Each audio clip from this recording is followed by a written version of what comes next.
Hello साथियों, कैसे हैं आप सब। नमस्कार, मैं हूं आपका मित्र एडवोकेट अशोक चतुर्वेदी। साथियों, आपके अपने legal channel Ashok legal ocean पर आपका एक बार फिर से स्वागत है। साथियों, जैसा कि आप जानते हैं कि मैं आप लोगों के समझ नए नए कानून की जानकारियाँ लेकर आता हूँ ताकि आप लोग उससे अवगत हो सकें और अपने मामले में लाभ ले सकें। क्या आज हम बात करेंगे भरण पोषण की। पत्नी जब भरण पोषण का दावा सीआरपीसी 125 में करती है और अगर पति के द्वारा किन्हीं कारणोंवश उस भरण पोषण की राशि देने में चूक हो जाती है, मतलब वो नहीं दे पाता है, क्या उसे जेल भेज दिया जाएगा? क्या वो अपराधी है कानून की नज़रों में? क्या उसका इतना बड़ा गुनाह है कि उसको जेल में डाल दें सीधे? इन्हीं सब सवालों के जवाब के लिए साथियों आज हम इस वीडियो में चर्चा करेंगे। वीडियो बहुत महत्वपूर्ण है, आप इसको बिल्कुल ही स्किप न करें और अंत तक पूरा देखें। अगर आप मेरे चैनल पर नए हैं तो चैनल को सब्सक्राइब कर लें, बेल आइकन को दबा दें ताकि मेरे आने वाले वीडियो आपको सबसे पहले मिलें। और इस वीडियो को अगर आपको अच्छा लगे तो शेयर ज़रूर करें ताकि दूसरे लोग भी लाभान्वित हो जाएं। साथियों, देखिए क्या होता है जब 125 में सीआरपीसी में पत्नी भरण पोषण का वाद करती है तो माननीय न्यायाधीश महोदय इंटर मेंटेनेंस बांध देते हैं, या केस का जब डिस्पोजल होता है तो फाइनल मेंटेनेंस बन जाता है।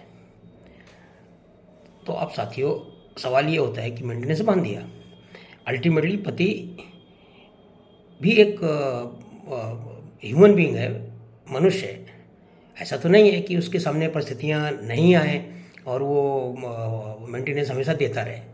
कोई भी पति जब कोर्ट का आदेश हो जाता है तो ऐसा नहीं है कि उसको मेंटेनेंस देने के लिए वो ऐसा मन बना ले कि मुझे नहीं देना है। हर पति देता है, लेकिन कभी कभी ऐसी परिस्थितियाँ आ जाती हैं कि उसमें चूक हो जाती है और वो नहीं दे पाता है, उसके पास आर्थिक परेशानी है। साथियों, तो क्या उसको सीधे जेल डाल दिया जाएगा? अरे ये तो कोई बात नहीं हुई ना। साथियों, इसी टॉपिक पे मैं चर्चा करता हूँ एक केस का। केस जो ये मैटर है अभी पिछले साल ही 2022 में माननीय उच्च न्यायालय इलाहाबाद के द्वारा इसका निर्णय किया गया था और इसकी केस संख्या 4483 है। माननीय उच्च न्यायालय का जजमेंट है और इसके जो माननीय जस्टिस थे वो अजय सिंह जी थे। उन्होंने इसी जो जेल डालने वाली प्रवृत्ति है इस पे बहुत बड़ा कमेंट किया है। तो मसला ऐसा था साथियों कि पति विपिन कुमार सिंह विकलांग था और उसकी एक बेटी थी। उसकी पत्नी ने सीआरपीसी 125 में कुटुंब न्यायालय कासगंज में एक भरण पोषण का वाद डाला और भरण पोषण का वाद डालने के बाद माननीय फैमिली कोर्ट ने पति को भरण पोषण का आदेश पारित कर दिया पत्नी के पक्ष में। और जबकि यहाँ पे एक चीज़ और बहुत इम्पोर्टेंट है कि जो विपिन सिंह जी थे वो विकलांग थे, उनकी पत्नी थी लेकिन विकलांग थे। तो उसकी जून 2017 से जनवरी 2020 तक की जब ऑर्डर हुआ था, क्योंकि ये केस फाइलिंग की डेट से ऑर्डर हुआ था फैमिली कोर्ट के द्वारा, तो उसकी काफ़ी जो भरण पोषण की राशि थी वो इकट्ठी हो गई थी और उनको देना था, तो वो दे नहीं पाए। तो फैमिली न्यायालय कासगंज ने क्या किया कि विपिन कुमार जी को सीधे गिरफ्तारी का वारंट इशू कर दिया और उनको 1 महीने के लिए जेल में भेज दिया। अब विपिन कुमार सिंह जी ने, पति ने, इस निर्णय के विरुद्ध माननीय उच्च न्यायालय में अपील की, जो कि मैंने अभी पूर्व में आपको केस नंबर दिया है 4483 माननीय उच्च न्यायालय का। माननीय उच्च न्यायालय ने पूरे केस को देखा और जो पति के जो वकील थे उनके द्वारा इसमें ये कहा गया कि कानून में जो सीआरपीसी की धारा 421 है, उस 421 की धारा में क्लियर ये लिखा हुआ है कि अगर पति किसी भरण पोषण को देने में चूक करता है तो उसको गिरफ्तारी वारंट करने के पहले सीआरपीसी 421 की प्रक्रिया जो उसमें बताई है उस प्रक्रिया का पालन करना जरूरी है। ऐसा नहीं है कि वो भरण पोषण नहीं दे पाया, पत्नी ने 125(3) में एप्लीकेशन लगाई कि मेरा पति मेरे को मेंटेनेंस नहीं दे रहा है और फैमिली कोर्ट ने ऑर्डर कर दिया कि जाओ इनको जेल में डाल दो, और होता भी यही। मैं उस पर कमेंट नहीं करना चाहूँगा, लेकिन हम सब पुरुष हैं तो पुरुष तो पीड़ित हैं, पुरुष का दर्द पुरुष ही समझ सकता है। तो खैर, तो इस वीडियो में मैं आगे बढ़ता हूँ और आपको बताता हूँ।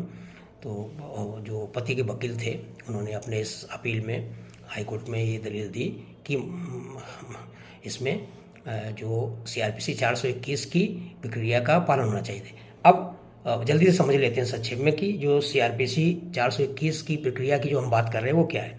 इसमें ये बोला जाता है कि जब मेंटेनेंस देने में चूक हो जाती है तो उसको डायरेक्ट ना जेल भेज के, इसमें 2 है, मैं पढ़ के बताता हूँ कि जब किसी अपराधी को जुर्माना भरने की सज़ा सुनाई जाती है तो सज़ा सुनाने वाला न्यायाधीश निम्नलिखित में से किसी एक या दोनों तरीकों से जुर्माना वसूलने के लिए कार्रवाई कर सकता है।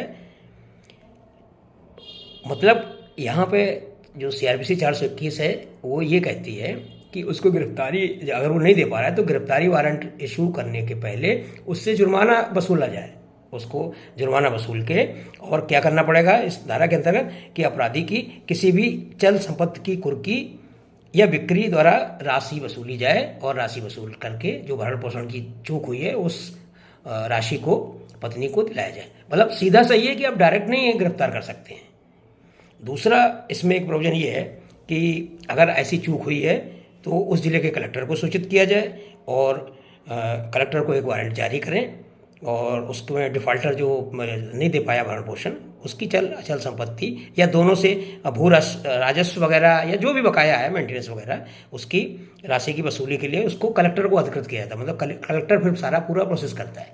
यहाँ पर मैं आप लोगों को ये बताना चाहता हूँ कि अगर आपके साथ में ऐसा कुछ होता है और कोर्ट आपको गिरफ्तारी के वारंट जारी कर देता है तो आपको बिल्कुल डरने की जरूरत नहीं है। आप तो उस मामले को फैमिली कोर्ट के विरुद्ध तुरंत हाई कोर्ट में अपील करें कि नहीं साहब ये गलत है और मेरे को गिरफ्तारी बनती नहीं है, जैसा कि इस केस में किया। तो जो वादी के वकील थे उसने ये सब दलीलें दी और उसमें जो सीआरपीसी 421 की जो सबसेक्शन 1 है उसके खंड ए में क्लियर कट प्रावधान जो ये दिया है, जो मैंने अभी बताया आपको कि जुर्माना पहले किया जाएगा और उसकी चल संपत्ति से राशि वसूली जाएगी। तो उसने माननीय उच्च न्यायालय इलाहाबाद ने जो ये निर्णय में अपने दिया कि जो फैमिली कोर्ट कासगंज ने गिरफ्तारी का जो ऑर्डर पास किया था और उसको जेल में डाला है, जो 30 नवंबर 2021 का ऑर्डर था जिसके अंतर्गत 1 महीने की उसको सज़ा कर दी गई थी, तो ये बिल्कुल अवैधानिक है, गलत है और फैमिली कोर्ट को राइट ही नहीं है। फैमिली कोर्ट ने इसका प्रोसेस नहीं पूरा किया है, लिहाजा ये गिरफ्तारी गलत है और इसको तुरंत रिहा किया जाए। तो इसमें पति की जीत हुई।